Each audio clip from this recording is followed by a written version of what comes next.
Reentering in real terms, what does that mean for the United States? What does it mean, for Biden, for the federal government, for individuals who might be watching this? Because from what you're saying, there are these goals you're supposed to get to, but it doesn't necessarily mandate here are particular things that you need to do, here are things that you can't do. So it's pretty free form. In what particular way is it binding on either the Senate or for Biden in particular? Yeah, well, most importantly, it shows a clear recommitment to climate change for this administration across the board, which they have talked about in the campaign and have certainly really focused on consistently throughout their earliest days in office. But the Paris Agreement is the way in which countries have agreed that they're going to address this shared problem, and it is such a shared problem that everybody needs to be a part of, but nobody can achieve alone, that it really is important that the countries of the world have a shared sense of where they're going. They're at least on the same page about what that goal is and that everybody has a role to play. And so as an international matter, it's important for the rest of the world to see loud and clear and be able to believe and trust that the US is back at the table and that the US is committed to this. As a domestic matter, it also means that the US is working on then figuring out what that next target will be. And so there was a target put on the table in 2015 when the last administration pulled out of the Paris Agreement. It was signaling essentially that they were no longer committed to achieving that target. And so the world needs to know, what is it that the US is committed to doing? It's a huge economy, a big emitter. It needs to do its part across the board in terms of helping tackle climate change. That starts with domestic actions and how they play on the global stage. Not only the UN negotiations on climate, but every other time that world leaders get together talking about anything these days, climate is a part of that discussion and the US is an influential voice. So them being there in a positive, constructive, and aligned manner is important. And then at home, working on that new target, which they are doing, working very hard on right now, and which they have committed to releasing by Earth Day, which is April 22nd. So a little under a month from now, President Biden is hosting a head of state level summit for, I think, about 40 countries. They just sent the invites out yesterday to what they're calling a leader level summit on climate change, specifically to address climate. That's on Earth Day, April 22nd, and they've subsequently committed to having their own target on the table by then. So right now, you know that across every corner of the government, agencies, cabinet secretaries, their staff are looking at, they're crunching the numbers on what is it that we can do on climate. In particular, they're looking at that through the lens of what is it that we can and need to do to help this economy recover from COVID.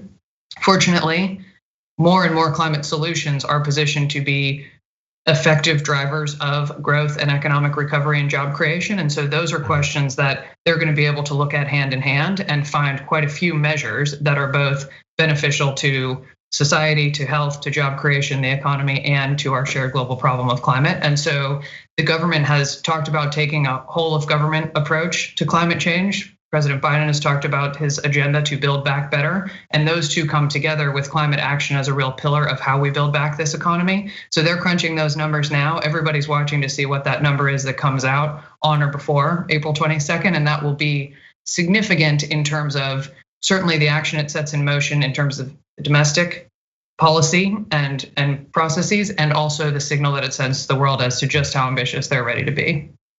And just a quick reminder to the audience, in the run up to that basically sort of deadline for Earth Day, we're doing quite a bit of coverage on the environment and climate and all of that. We'll also be doing a special on Earth Day. We're gonna be bringing in environmental activists and that sort of thing. So definitely look forward to that.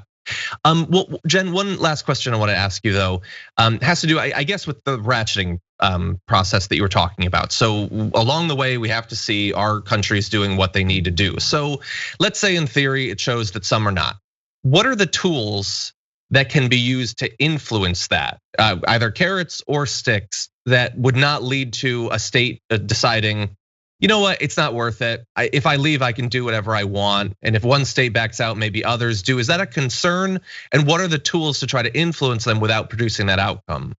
Yeah, well, I mean, one of the interesting things we've seen is how the Paris Agreement and the process for the ratchet actually held firm and kept itself together and kept moving forward, even when the US government commitment was wavering. And so, the biggest economy and amongst the biggest economies and emitters in the world was wavering from that over the last 4 years. We actually saw the rest of the countries of the world not abandoning the agreement. No one else left the Paris Agreement in that time period. In addition, what we saw was an outpouring of leadership and commitment and sort of pro-climate action push from not only some of the other countries in the world, but a lot of the other influential entities out there. And so, my current work is with what we call the non-state actors. And so only national governments can be actual signatories and parties to the Paris Agreement. But obviously climate action and policy impacts everyone. And so businesses, investors, cities, states, civil society, universities,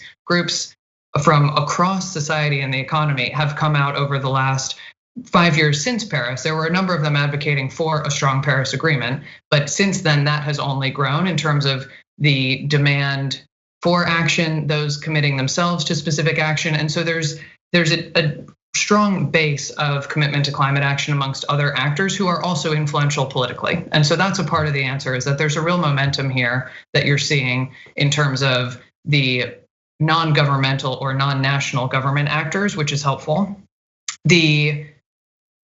Essentially, it boils down to the economics. It's such a shared concern, and actually the economic opportunity of, the impacts of not acting on climate and the opportunity to potentially establish oneself, whether you're a business, investor, or country, or city or state jurisdiction, as a leader in the low and zero carbon economy that we know we're turning towards, is now starting to tip the scales, such that the dynamic of that conversation is quite different than it was even 5 years ago, and certainly sort of 7, 8, 10 years ago, when it felt more about of sort of who had an obligation to carry what burden. And certainly there's, that's a perspective that's important, but in fact, the way most people are evaluating the opportunity now to take action or not take action is about risk that they need to mitigate, impacts that they're feeling, and ways in which they see a competitive advantage to getting ahead of the curve on climate action, as opposed to being left behind by trends that are really growing quite quickly in terms of the advantages of acting on climate.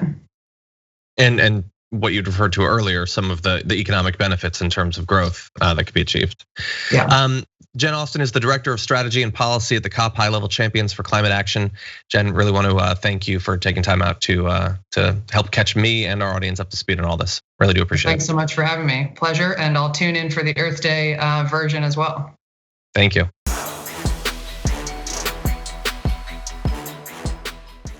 Check out the Damage Report podcast each day, wherever you get your podcasts, whether Pocket Casts or Stitcher or iTunes.